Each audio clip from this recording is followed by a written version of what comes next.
अगर आप चाहते हैं सुमन कुमार ऑफिशियल का वीडियो ऑडियो आप तक पहुंचे तो हमारा चैनल सब्सक्राइब करें और बेल आइकन को दबाना ना भूलें। हेलो आपा शिक्षक कल्याणी हेलो सुनते आवेला माने तो हेलो हे हो मरे बोला राजा कहावतों में छिकी जाने छिए प्राण जाए तो जाए पर वचन ना जाए। हे हो राजा जी बोला महाराज हे हो मारा दे हो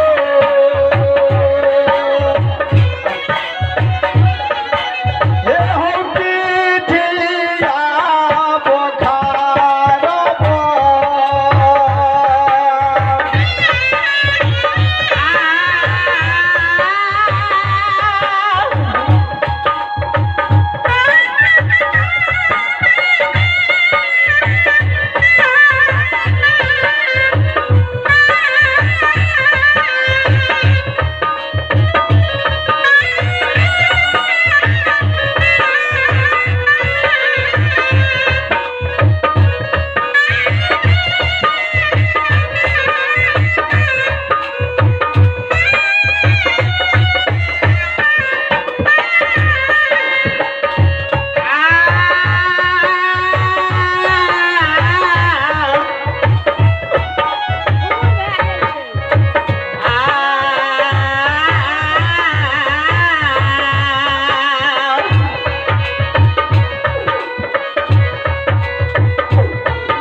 महाराज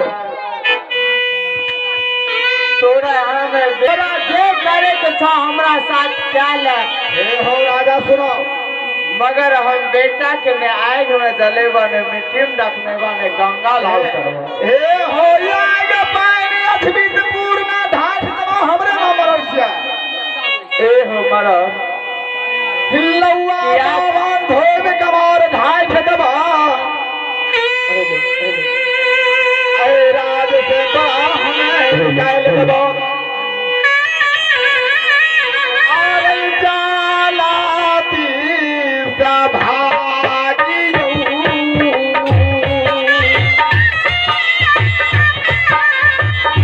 हेलो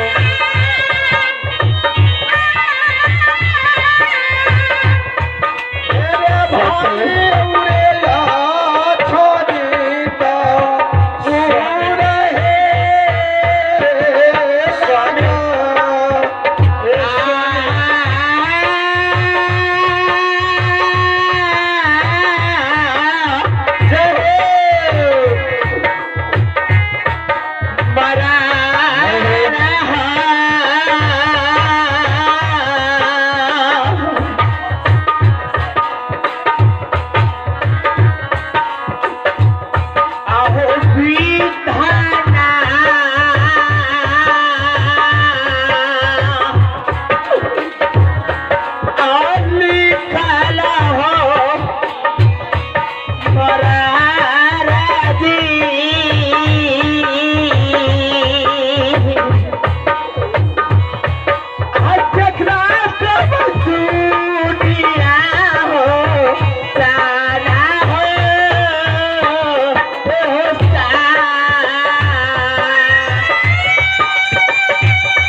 कम शरीरों के साथ सट रहा तो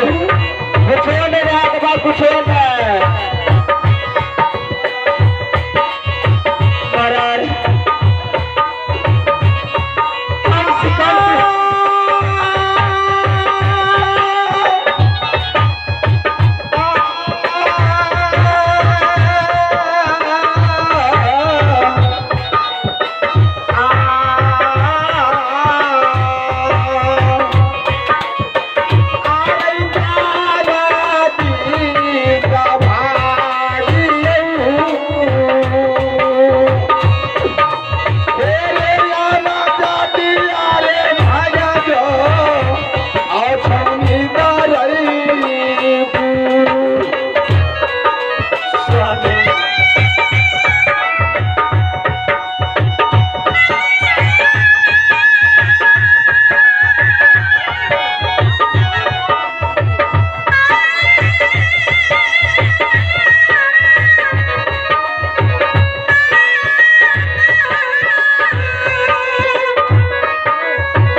वही दिना तू सत्या लाओ राजा बने के तू लक्ष्मीपुर नगर में हमरा उल्लंघन कर रहा छ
यमुना से वस्त्र पिन्हल गई रहा मटुक दल के वो दिना राजा के दिल में दया रहे आज लक्ष्मीपुर नगर में 5 पुत्र मर गए सती आओ बनाला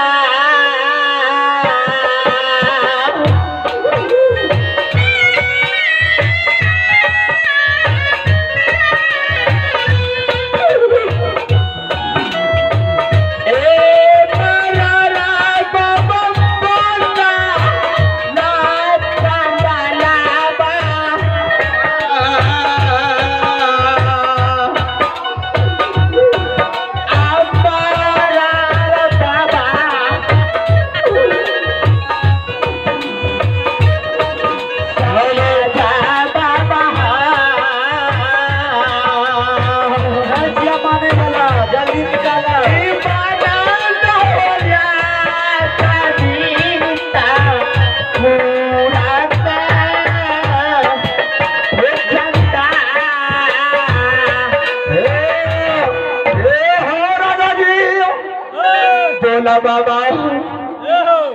तोरा लाज पान लौआ जमार लक्ष्मीपुर में ढाठ गलिया सत्य आब तोरा की करवा कि राज से तोरा हवेली कह लेते छियो आ रही जाला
समाज में आए दगा से निकाल के हमरा भगा रहल की करबे स्वामी 10 गो आदमी एक तरफ ढाले छे केना अकेला की कर सकबे स्वामी सत्य ऐ रास्ते दोस्त राज में जा सकबे लाएगा सत्य सुनो आज जगह पर से भले ही मगर भगा दे सत्य स्वामी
सत्य सुनो बुझियो तो पागल बना दल के रखेगा सर समाज सही बात है स्वामी अगर पागल बनाइए दल के सती सती जाने छे स्वामी आये रानी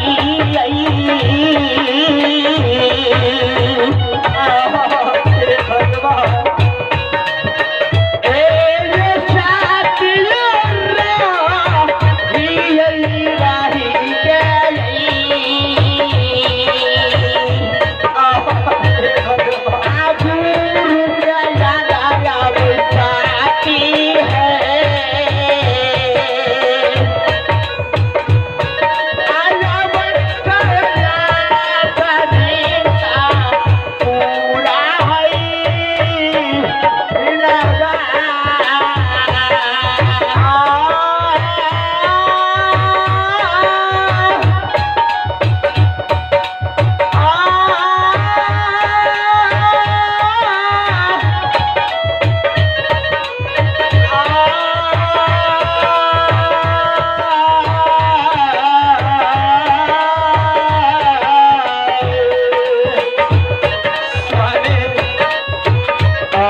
I take you Swami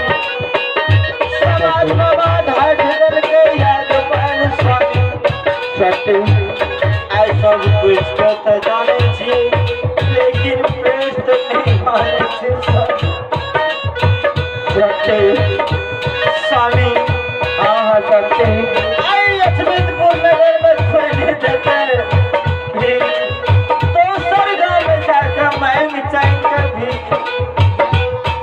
Swami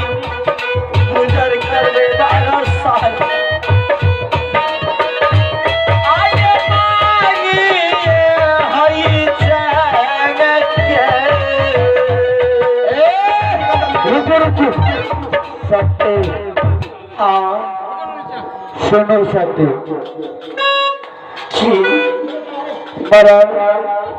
बोला कथिल तू भरल जवानी में कहे भीख मांगे ला राजा के यही राज में बना रहा तो पापी छो लड़की जल्दी भाग जल्दी गांव के तो घिरा ला रामनगर भरना का हे हाउ आप ने सुनते ही अपने शंकर शादी सुनिए गाने का नाम जल्दी लिखो आप शंकर शादी बहुत हम राज में जल्दी भीख मांगे गाने जाए उधर उनके माता पिता जो सती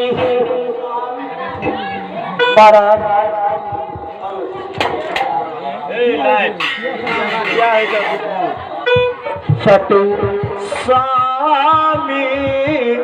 आई देखियो बाल के मिला के जब तेल लगे बैसती हाँ बेटा के तेल मालिक किया कुछ नहीं देने सब कुछ मालिक हर ललके से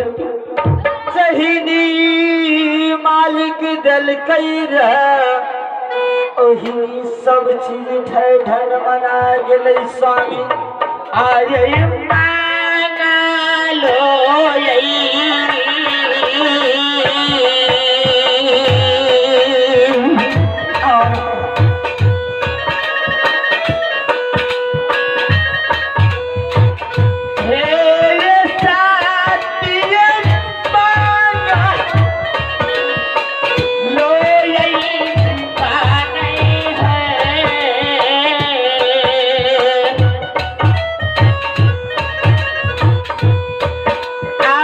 लई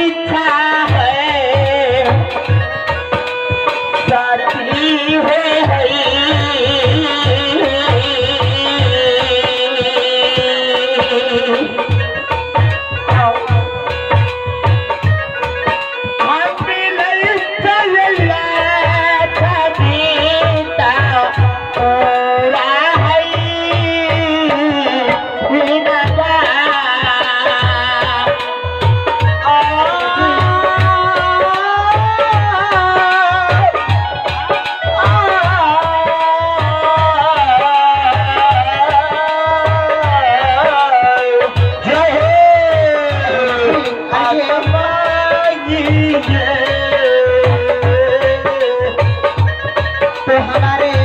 एक दानी पुरुष आ गए हैं, महेंद्र कमल मेहता जी, जो इस बात पर खुश होकर, कामेश्वर मेहता जी जो इस बात पर खुश होकर 21 रुपये की दान दिए हैं। मैं उन बाबू को मैं अपनी तरफ से नहीं, माँ भगवती की तरफ से लाख लाख धन्यवाद देती हूँ। जय हिंद, जय भारत।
सभी